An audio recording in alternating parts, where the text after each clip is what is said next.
Hi, I am Arun Raj, your math teacher with 8 years of teaching experience. Today, I am going to teach you a very important concept that is quadratic equation. I know you already learned a lot of things in this chapter. Today, we are going to discuss about the word problems of this quadratic equation. But before going through this, I am going to recap this concept that you already learned. So we learned this introduction part. We discussed about this quadratic equation. So what do you mean by quadratic equation? Yeah, it's a polynomial equation with degree 2. Correct. And we identify whether this equation is quadratic or not, right? Maybe we have a lot of equations. Once you solve, then only you will identify whether it's a quadratic equation or not. That means degree 2. It's a polynomial expression with degree 2. Then we start learned about this forming the quadratic equation. That is the word problems. Once you read the word problem, we will decode into quadratic equations. Then after forming the quadratic equation, you will start solving the quadratic equation. Once you form, you will solve. You will use this direct formula that is x equal to minus b plus or minus square root of b square minus 4ac whole divided by 2a, or you will solve by using the splitting middle term methods, and that's the methods you will use to solve this. Or the last part of in this chapter, you learned about the discriminant part, and you will check whether this condition has been valid or not by using this technique. Okay, these are the things that we already learned. So now we are going to discuss about this certain word problems that is most probably going to ask in this exams. Okay, so let's start. Okay, that's a word problems based on this quadratic equation. One example. Let's read the question. First, you need to read the question. What are the things given in the question? Just try to decode it. What are the given things? Just write it. Whether you can able to write this equation, you can please cross check it. That's your time. Let's move on. Yeah. Yes. So here the question is, a faster train takes 1 hour less than the slower train for a journey of 200 kilometers. They given the distance, right? Yes. If the speed of the slower train is 10 kilometers per hour less than this faster train, they give one connection also. Then what is the question? Find the speed of these two trains. So we want to find the speed. Okay, so before starting this question, what are the basic things that you need to know? Yes, very good. That is, distance is equal to speed into time. Speed into time. So this is a basic physics relation that you need to know. Correct? So what is time from this relation? Time is what? Time is nothing but distance by speed. Correct? Distance by speed. So once you know this relation, then only we can apply this equation in this question, and you can form the scalar equations. So ready? So what are the things that given? The distance they given. So write the distance. What is the distance? Distance is 200 kilometers. Okay. Next, what is the connection they given? There is two train. There is one train that is slower train. Yeah, slower train, slower train. What's the speed? That's the speed that we want to find. So we apply the speed of slower train. That is, we consider okay, slower train is 10 kilometer less than this. So the faster train we consider, okay, faster train, or we call it a speed of faster train, which is equal to x, and the speed of the slower train is x minus 10. Okay, if you take this slower train as x, definitely other will be x plus 10. Okay, no problem, but here I take speed of this faster train is x. That's it. Okay, then after that, what we need to do, they give one more condition. The faster train takes 1 hour less than slower train. So how you will apply this? 1 hour less than the slower train. So you can just write the time taken, time taken by faster train. faster train, which is equal to what? If you take as t1, then what is the time taken by slower train? Slower train, which is equal to t2 you can take. Okay, t2.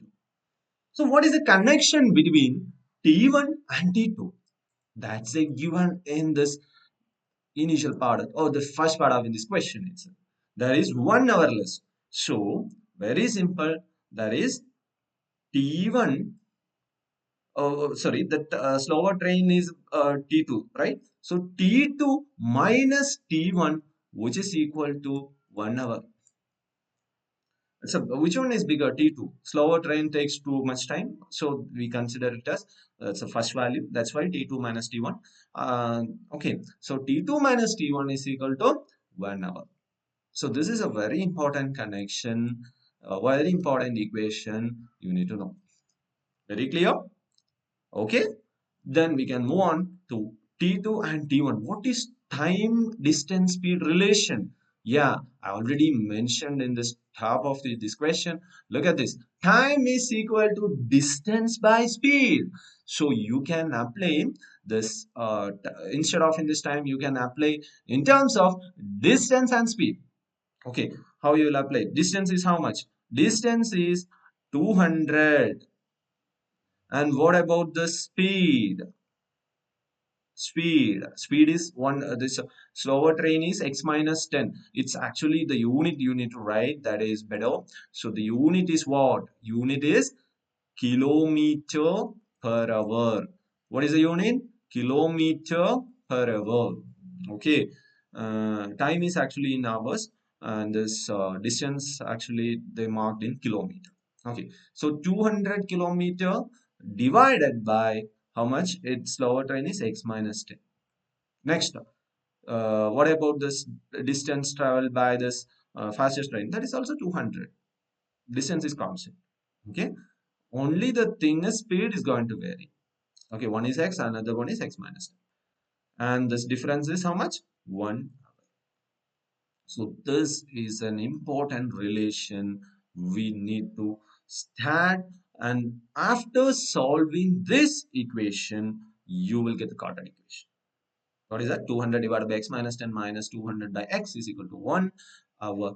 That equation, if you solve, you will get this quadratic equation. Okay, let's move on to this quadratic equation part. So we will just multiply 200 into x, taking the LCM into x minus 10 divided by x into x minus 10, which is equal to 1. So once you solve, what you will get?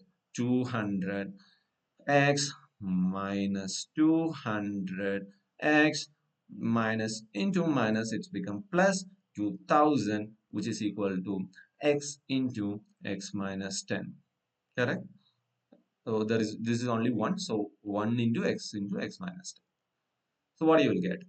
These will cancel, and you will get, I'm going to write in this top part, 2000, which is equal to x square minus 10x. Once you take into the same set, what you will get?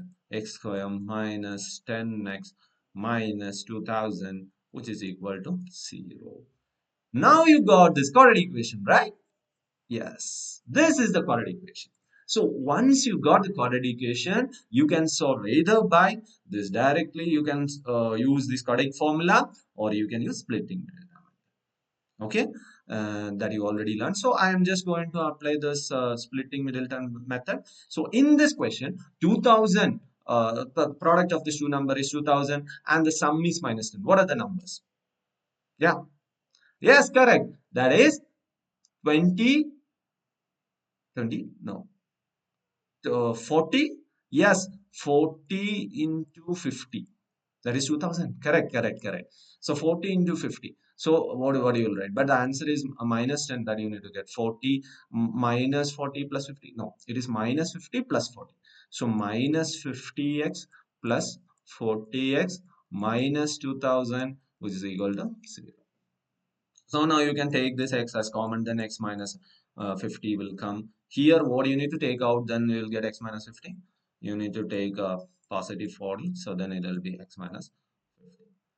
Okay, what is the common in both? This common term is x minus 50 that you need to take out. Then what you will get? X plus 40 you will get. In this equation is going to become 0 at this uh, two x values, that is 50 and 40. So x is going to 0 at x equal to 50, or else x equal to minus 40. Okay, the train is moving in this same direction, so definitely you can consider this x value should be, it's be 50. The speed speed of this fastest train, mm, fastest train, which is 50. Okay, so this will now, not going to happen. So the speed of this slower train, what's the value? Slower train, which is equal to 40. Okay, the unit you can write kilometer per hour. Kilometer per. Okay, now you got idea uh, how to solve. First, you need to read the question. What are the things that given? Write it. What is the basic thing, or like maybe you need to apply those basic relations in physics, or else in geometry it will be different. So once you applied, you will get an equation. You solve the equation, you will get a quadratic equation. Once you got the quadratic equation, you can either solve by using those different methods, and you will get final answer. Very clear? Okay. So I'm going to discuss one more thing. What are the different questions that is going to ask in this chapter? So word problem. So these are the different models of question. You can just go through it. There is number problems. Um, that is questions based on two consecutive numbers, two consecutive even odd integers, like that. Okay, you need to learn this questions based on this number problems, and rectangle and square based questions. Okay, they find the length and the breadth of this rectangle given its area and perimeter based question. Difference between length and breadth they will give, and you need to form these code equations. Next is area based problems. Area of in this rectangular park or field, that type of questions. So these are the different models. We already learned the speed, distance, time question, and we have another three models also, that is number problem, rectangular, square, area based problems. Few more questions is that is the questions based on age problem, that is also very important. Age problem, that means present in the age and the future past age relations, they will provide, and you need to form these coding equations. And the next is the product and the consecutive numbers, like that also they will ask. Profit and the cost based questions, geometry problems, that is dimensions of the geometric figures such as rectangles or right angles. Sometimes in this right angles when you apply Pythagoras theorem. So these are the different models of questions they will ask from this chapter. More than that, this chapter is quadratic equations. So means this chapter will end up with the quadratic equation. So definitely it's an equation, it's an algebra chapter. So these types of quadratic equations will comes in another chapter also. So you need to learn this chapter because it will comes in arithmetic progression. Sometimes once you solve this sum of n terms, you will end up with quadratic equations. Sometimes it will comes in geometry also, trigonometry also. So this chapter is that much important. This chapter is not be restricted in this fourth chapter, but also it will come in other chapters also. That's why this chapter is too much important. So learn properly and solve a lot of word problems. You need to practice, then only you can able to make other chapters also easy. So thank you. Thank you.